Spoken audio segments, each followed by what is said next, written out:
La jueza federal que mantiene y ve los pleitos sobre promesa acaba de decidir en más de 35 páginas que el pueblo de Puerto Rico y que el gobierno de Puerto Rico tenía razón y que le corresponde a los tribunales estatales atender la controversia del contrato, de la anulación del contrato en la Corte Estatal y no en Corte Federal. Los poderes regulatorios del gobierno de Puerto Rico se validan en una determinación de 35 páginas que ahora devuelve ese caso de las Cortes Federales a las Cortes Estatales para que podamos atender la anulación del contrato de Luma. No solamente le ganamos a la Junta, le ganamos al propio Luma, aún con los millones de dólares en abogados y en recursos y en apuestas que están poniendo en los medios para que hablen bien de ellos. El propio tribunal ha determinado que el gobierno de Puerto Rico tiene razón al hacer esta labor de fiscalización y ahora con este pleito en las Cortes Estatales vamos a procurar seguir defendiendo los intereses de Puerto Rico. ¿Para qué? Para cancelar este contrato y que empecemos en la selección de un nuevo operador que nos permita tener el mejor sistema eléctrico de Puerto Rico. Hoy, para analizar esto y otros asuntos, me acompaña el licenciado Ramón Torres, representante del Partido Popular Democrático, Alondra Velaval, presidenta de la Juventud del Partido Independentista Puertorriqueño, y Wanda del Valle, representante del Partido Nuevo Progresista. ¿Cómo están ustedes? Buenas tardes, bien. Buenas noches.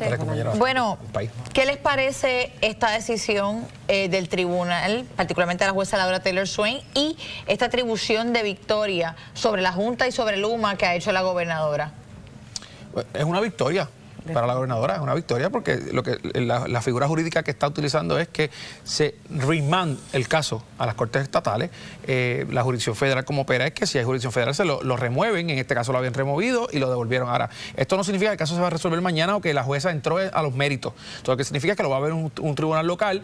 Todavía ellos tienen la oportunidad de llevarlo a Boston, como hicieron con el primer caso que devolvieron, y yo creo que pues esto es el principio de una litigación larga, complicada en las cortes locales, pero ciertamente es una victoria para el gobierno. Pero ciertamente no nos podemos quedar sin hacer nada y es lo que está haciendo el gobierno y la gobernadora, lo que prometió seguir para poder sacar a Luma y el desastre que hay en el sistema eléctrico. Así que esto sí es una victoria no solo de la gobernadora, es una victoria para el pueblo de Puerto Rico, porque Luma va a ver hasta estas acciones que tiene que poner urgencia en la situación del sistema eléctrico. Yo creo que fue un asunto procesal, ¿verdad? Estamos hablando de que Luma solicitó que se fuera al foro federal y el foro federal dijo, mira, aquí no es, la jurisdicción del foro federal es muy limitada. Y yo creo que esto lo que tuvo el efecto fue un poco de alargar precisamente lo que dicen los compañeros cuando entramos a ver los méritos del caso. Hay que recordar, ¿verdad?, el argumento del gobierno que es que el contrato nunca existió, que es nulo. Y eso en estrategia importante, ciertamente desde el Partido Independentista Puertorriqueño estuvimos insistiendo en que era un contrato leonino para el pueblo de Puerto Rico. Estamos a favor de que se cancele ese contrato, pero como decía los compañeros, será un litigio largo y yo creo que Luma está apostando a que en 2 años, ¿qué pasa? Cambia la administración. No, y sin duda alguna, no solamente es un litigio largo, yo creo que hay unos pasos que se tienen que dar de manera paralela con la promesa de la cancelación de un contrato a Luma, y en estos momentos no hemos visto por parte del gobierno unas acciones para buscarle un nuevo novio a nuestro sistema energético. Entonces, pues es muy bonito decir vamos a cancelar el contrato a Luma, sí, pero ¿quién va a operar este sistema? Sí han abierto y están escuchando compañías, lo ha dicho el SAR de la energía, y sí se está moviendo para buscar un nuevo operador. Sabemos que esto no es como que apagamos el switch y se fueron, tiene que haber una transacción. Lo preocupante es que se le prometa al pueblo puertorriqueño un nuevo operador y una cancelación de un contrato.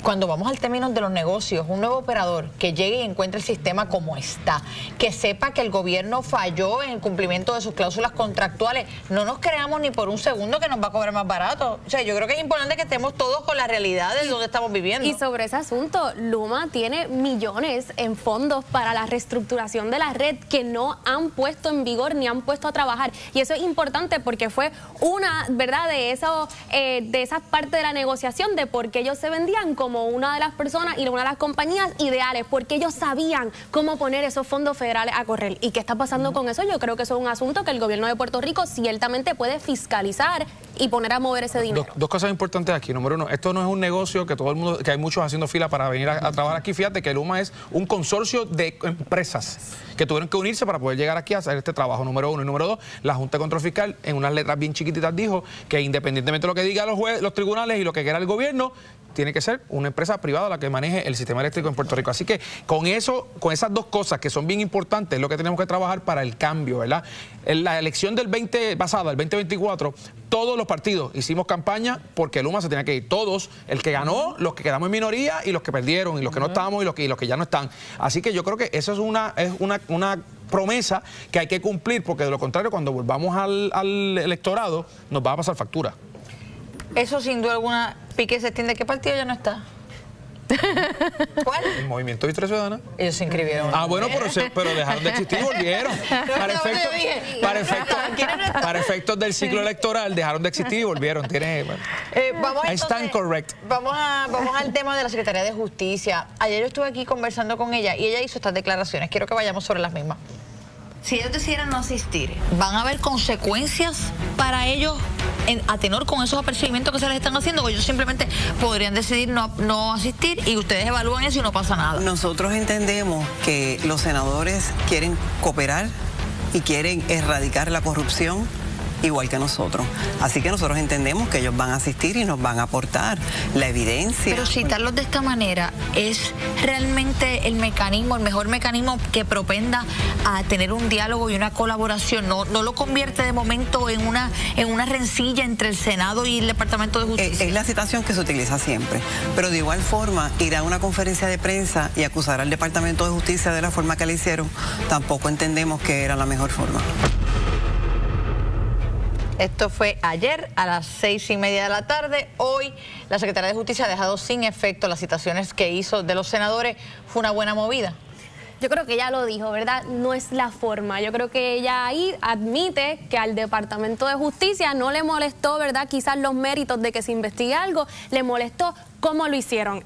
Yo, ¿verdad? A mí me parece que la decisión de citarlos de esa manera es una clara, ¿verdad? Una manera de silenciar o amedrentar a la oposición y quien se propone fiscalizar. Ese no es el mecanismo que siempre se utiliza. Siempre se citan, van los fiscales, se reúnen con las personas que solicitan la investigación y las personas que solicitan la investigación le demuestran lo que tienen. Y el reconocimiento posterior de que ese no era el mecanismo adecuado, que se dejara sin efecto, pues quizás parte de eso mismo, de algún tipo de presión de que este no era el mecanismo. Yo creo que también esto es, oye, todos podemos errar y qué bueno que lo reconoció y que hay apertura. Yo creo que el Departamento de Justicia siempre ha tenido apertura, estamos claros, nadie está de acuerdo con la corrupción y ella ha sido bien clara en que los va a recibir, pero yo creo que también debemos dejar estos casos tan serios, buscar prensa y buscar más audiencia en la prensa que en los lugares donde se tienen que ir a discutir,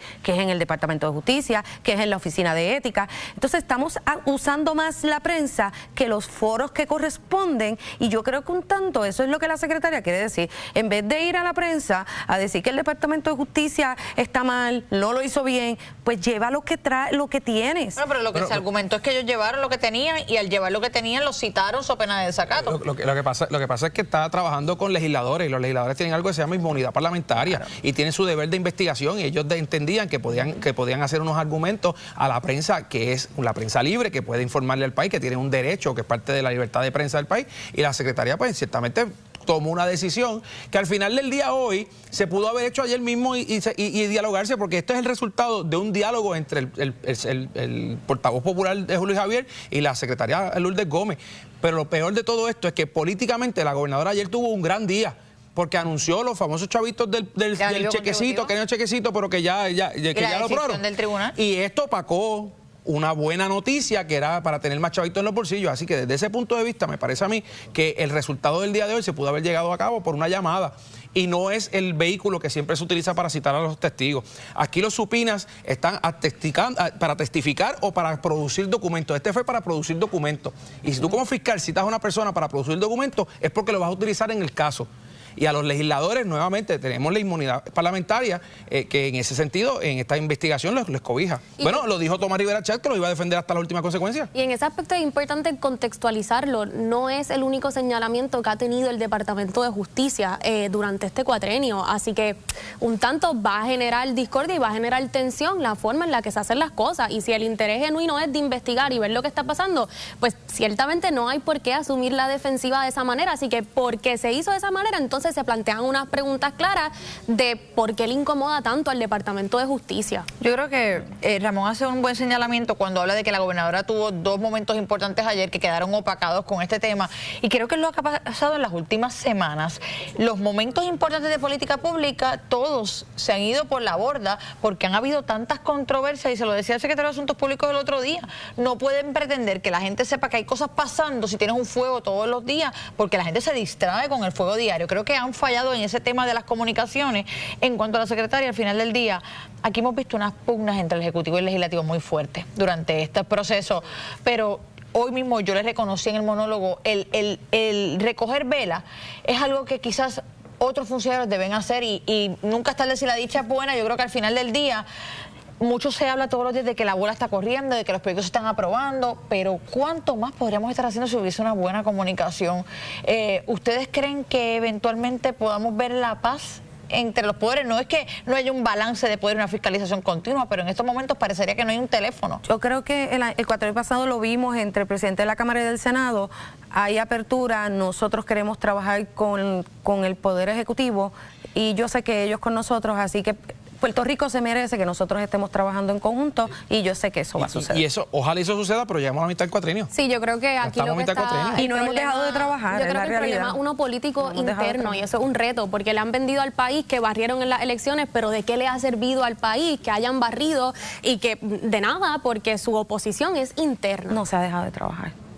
Bueno, esperemos que, como usted bien dice, lo que el país se merece realmente es que podamos por fin llegar a unos consensos, un diálogo respetuoso, y sin duda alguna vamos a poder adelantar mucho más. Agradecida de tenerles a los dos. Gracias. Buen fin de semana y feliz Día de las Madres. Feliz Día de las Madres a todos. Allá en San Germán y Trujillo Alto. Felicidades. Bueno, gracias.